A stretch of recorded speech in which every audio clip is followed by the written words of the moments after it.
Hello students, now we will start with the chapter of income determination and multiplier. In this students, we will study about the equilibrium level of the economy based on demand and supply and saving and investment. In micro also we will see the topic of multiplier, that what it means. See students, in economics, microeconomics, we have studied about consumers equilibrium and suppliers equilibrium. Okay, now we will see that which is the condition where our economy lies in the point of equilibrium. So as per the Keynesian theory, the condition where planned aggregate demand and planned aggregate supply both are equal, okay, or this condition that aggregate demand should be equal to aggregate supply with no change required in income, output or employment.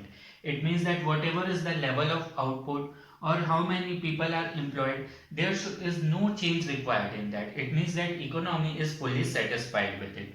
So students, in this we study about two approaches, that is aggregate demand and aggregate supply, and saving and investment. Both are same thing here, okay.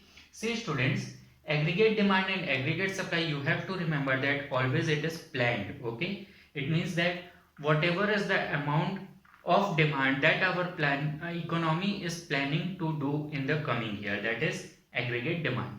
Aggregate supply, the planning which is done to supply the demand in the coming year, okay, that is aggregate supply. So this both should be equal, and hence in this condition we will say that our economy is point of equilibrium. Saving is equal to investment. This is our second approach. This is same as that. See here, we know that aggregate demand is equal to aggregate supply. Okay. Now aggregate demand, it is equal to C plus I. This we have already studied. Okay. Consumption plus investment.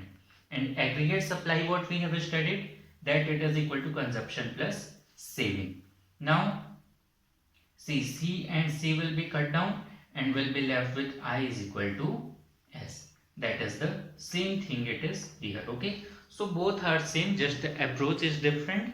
So let us see with the help of a table and its diagram the equilibrium level of economy. Table where with the help of this we will try to understand the equilibrium level of economy, okay. See students, we have certain income level here, consumption is given, okay. Can see that at the level of zero income level, consumption is 50. So this is our autonomous consumption. Now based on this consumption we have taken out the savings. So if income is 0 and my expenditure is 50, so my savings will be minus 50. When my income is 100 and my consumption is 100, so I am not saving anything, so your savings is 0. Similarly here, when income is 200, consumption is 150, so my savings is 50, okay, and so on. Investment is student, the basic we have taken, the basic investment which is required, that is 100, okay. Example we have taken as 100. Now here when we take out the aggregate demand, we will see that at which level of income our economy will be at the point of equilibrium. So condition, we know that the condition is either aggregate demand is equal to aggregate supply and savings should be equal to investment. This is the condition that we will have to look for, okay. So look here students, aggregate demand, we know that aggregate demand is equal to consumption plus investment, C plus I. So we have C here, we have I, consumption plus investment. 50 plus 100, 150, 200, 150 plus 100, 250, here it will be 300, then 350, and at last 500. Sorry, here it will be 450, okay.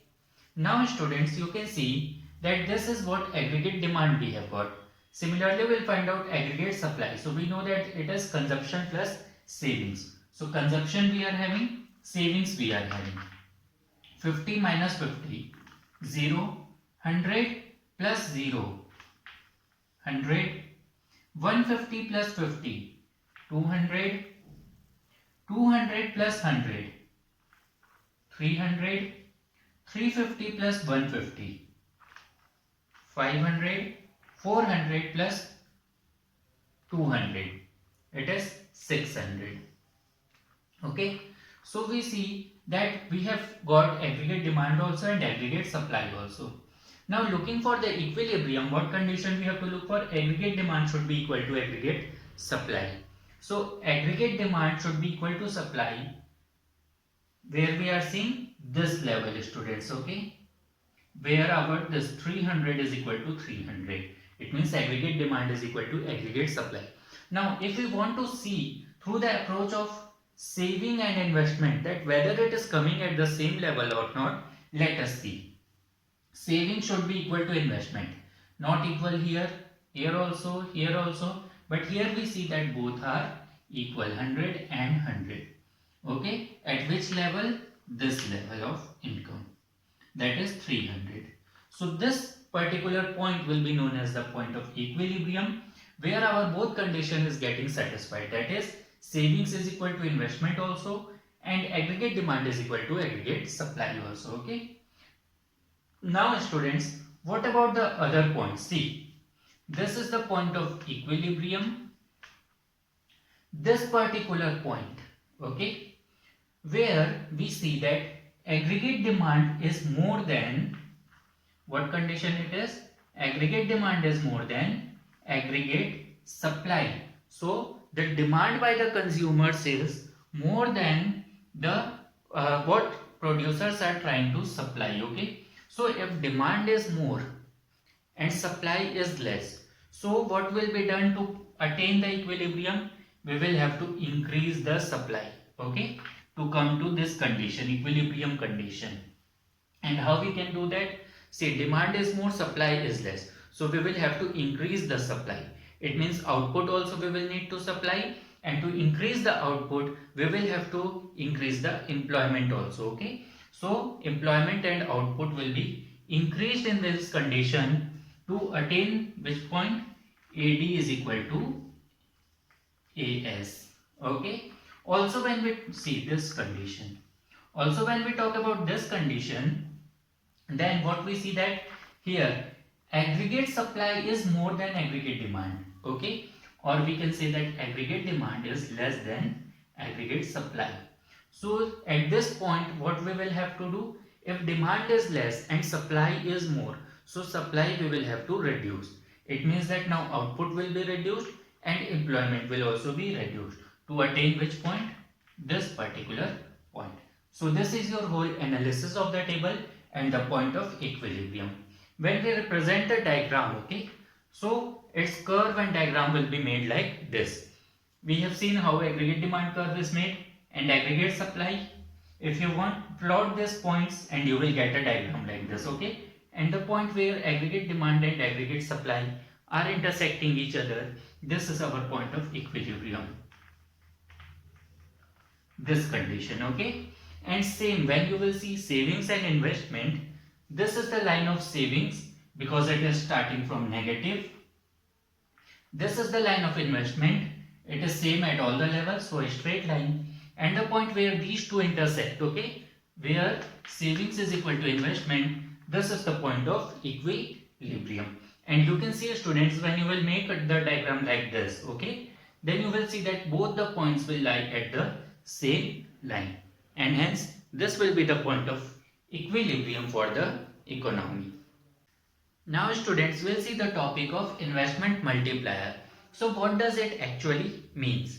Investment multiplier is the ratio of change in income when there is change in investment. It means that suppose we are changing our investment, we are increasing our investment or decreasing the investment. So due to that change in investment, what is the change coming in our income? That is known as investment multiplier. Okay, so a very easy formula it has, that is multiplier. It is represented by K. It is equal to change in income upon change in investment. Okay, it means that the change that we will see in income due to change in investment, that will be our multiplier. So this is with relation to income and investment. Also students, there is one more formula for calculating multiplier. that is 1 upon 1 minus MPC. Okay, so whatever is the type of question, if in question income or investment is given, you can use this formula. If in question MPC, MPS is given, you can use this formula.